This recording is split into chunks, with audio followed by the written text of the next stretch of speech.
नमस्कार दोस्तों, SMD channel के अंदर आपका बहुत बहुत स्वागत है। दोस्तों, इस वीडियो के अंदर हम बात करेंगे बजाज ऑटो कंपनी के शेयर के बारे में। वीडियो में हम आगे बढ़े तो दोस्तों उससे पहले ही मैं आपको बता दूं, कंपनी ने एक हिस्ट्री क्रिएट कर दी है डिविडेंड के मामले में। आप अपनी स्क्रीन पर देखिए, 20 जून के दिन कंपनी ने अनाउंस करा है 210 रुपये पर शेयर का डिविडेंड। आप इससे पहले आज तक बजाज ऑटो ने इतना बड़ा डिविडेंड कभी भी नहीं दिया था। 140 का अब तक का जो है इनका हाईएस्ट डिविडेंड था, जो 2022 और 2023 में हमें देखने को मिला था।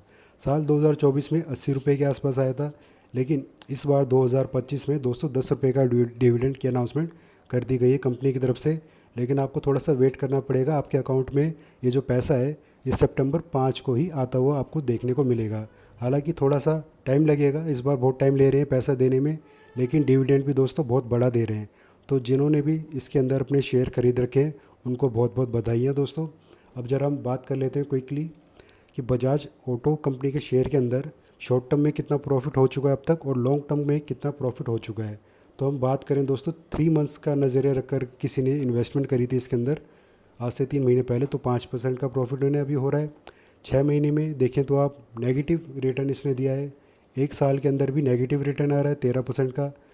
3 साल तक अगर किसी ने इसमें इन्वेस्ट कर रखा है पैसा 3 साल पहले, तो 130% का मुनाफा दिखा रहा है। 5 साल हो गए अगर किसी को इसमें इन्वेस्टेड हुए, तो 211% का प्रॉफिट अब तक उनको हो चुका है।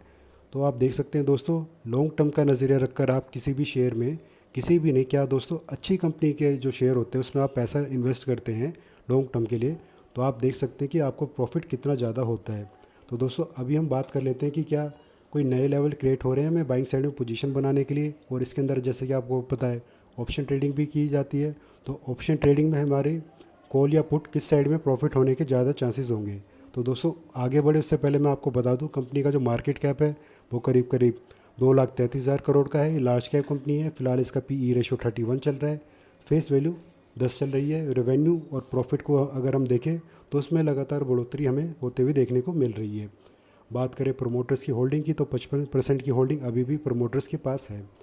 अब जब हम चलते हैं दोस्तों इसके चार्ट के ऊपर, चार्ट पर जो हमारा रेड लाइन है ये हमारा रेजिस्टेंस का काम कर रहा है, ग्रीन लाइन हमारे सपोर्ट लेवल है। ये डे चार्ट इस वक्त मैंने खोला हुआ है दोस्तों। आप जैसा कि देख सकते हैं ये अपने सपोर्ट के पास से थोड़ा सा रिकवरी हमें देखने को मिली थी 20 जून के दिन। अगर इस टाइम सपोर्ट पे किसी ने ख़रीदारी करके चलिए दोस्तों, तो पोजीशन उन्होंने एक अच्छी क्रिएट करी है। उनके टारगेट अगर लॉन्ग टर्म के लिए हैं, तो लॉन्ग टर्म के लिए मैं बता दूं दोस्तों, इसका जो लाइफ हाई है वो है करीब 12,774 का। एक नए लाइफ हाई तक के लिए आप इसमें बैठे रह सकते हैं। ये लाइफ हाई दोस्तों कब बना था वो भी मैं आपको बता दूं, ये सितंबर 2024 में बना था। तो आपका नज़रिया 1 से 3 साल का है लॉन्ग टर्म के लिए, तो एक नए लाइफ हाई तक के लिए आप बैठे रह सकते हैं। जैसे कि आपको मैंने बताया कि 12,774 का लाइफ हाई था, तो आप मान के चलिए 13,000 का टारगेट इसमें आएगा ही आएगा अगले 1 से 3 साल में, क्योंकि कंपनी बहुत दमदार कंपनी है दोस्तों। और बजाज के ऊपर जो है लोगों का भरोसा भी बहुत ज़्यादा है। किसी भी तरीके की इनके प्रोडक्ट को लेकर कोई नेगेटिव खबर बहुत बहुत ज़्यादा तो हमें सुनने को नहीं मिलती, थोड़ी बहुत नेगेटिव न्यूज़ इसमें आ जाती है इनके प्रोडक्ट को लेकर। ओवरऑल बजाज के ऊपर जो है लोगों का भरोसा बहुत ही ज़्यादा है। तो ऐसे में आप देख सकते हैं दोस्तों सपोर्ट लेवल पर, अगर यहाँ पर अगर किसी ने बाइक साइड में पोजीशन बनाई हुई है, चाहे उनका नज़रिया शॉर्ट टर्म का हो लॉन्ग टर्म का हो, पोजीशन तो उनकी क्रिएट अच्छी हो चुकी है। और अगर किसी ने मिस कर दिया है, उनको लगता है कि अभी भी थोड़ा सा इसमें थोड़ी और गिरावट आनी चाहिए, तो गिरावट के टाइम पे वो कहाँ खरीद सकते हैं, 7,796 या फिर मैं कहूँ 7,800 इस लेवल पर अगर आपको शेयर देखने को मिल जाता है अगले 1 महीने के अंदर अंदर, तो आप यहाँ से भी बाइंग साइड में पोजीशन बनाएंगे। ये हमारा रिकवरी लेवल है दोस्तों, ये हमारा सपोर्ट लेवल है।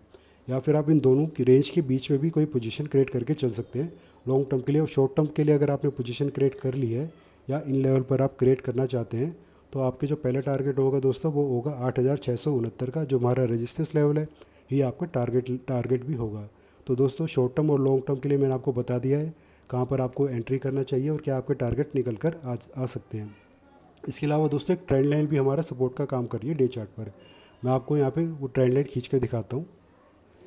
इस ट्रेंड लाइन को भी आप ध्यान में रख के चल सकते हैं, ये भी हमें सपोर्ट देने का काम कर रही है फ़िलहाल। तो इस लेवल पर भी अगर आपने पोजीशन बनाई है तो भी कोई चिंता की बात नहीं है दोस्तों, यहाँ से भी आपको अच्छा खासा प्रॉफिट होता हुआ देखने को मिलेगा। अब दोस्तों मैं ज़रा बात कर लेता हूँ ऑप्शन ट्रेडिंग की, क्योंकि इसके अंदर ऑप्शन ट्रेडिंग भी की जाती है दोस्तों। अगेन ये जो हमारे सपोर्ट लेवल पर ही था ये 20 जून के दिन, यहाँ पर अगर कॉल साइड में पोजीशन बनाई है किसी ने, तो जुलाई सीरीज़ के लिए अगर उन्होंने पोजीशन को क्रिएट करा है तो उनको डेफिनेटली अच्छा खासा प्रॉफिट होता हुआ देखने को मिलेगा। जून सीरीज़ को फ़िलहाल आप अवॉइड करके चलेंगे, यहाँ पर आपको लॉस होने के चांसेस बहुत ज़्यादा है क्योंकि प्रीमियम डिके बहुत तेज़ी से होने वाला है, क्योंकि आपको पता ही है 26 जून को हमारी मंथली एक्सपायरी आ रही है। तो जून सीरीज़ को अवॉइड करके जुलाई सीरीज़ में ही आप इसके अंदर कोई नई पोजीशन क्रिएट करेंगे कॉल साइड के अंदर। पुट साइड में फ़िलहाल कोई भी पोजीशन क्रिएट होती हुई नज़र नहीं आ रही है। तो किसी ने अगर कॉल साइड में पोजीशन क्रिएट कर रखी है तो उनका जो टारगेट क्या निकल के आ सकता है दोस्तों, पहला टारगेट ये 200 दिन का मूविंग एवरेज होगा, और उसके बाद जो हमारा रेजिस्टेंस लेवल है ये हमारा नेक्स्ट टारगेट होगा। यहाँ पर आप प्रॉफिट बुकिंग करके चल सकते हैं। तो मुझे उम्मीद है दोस्तों ऑप्शन ट्रेडिंग में भी आपको एंट्री लेवल और आपके टारगेट समझ में आ गए होंगे। अगर आपको वीडियो थोड़ी बहुत भी यूज़फुल लगी हो तो वीडियो को लाइक करें और चैनल को सब्सक्राइब करना ना भूलें। धन्यवाद।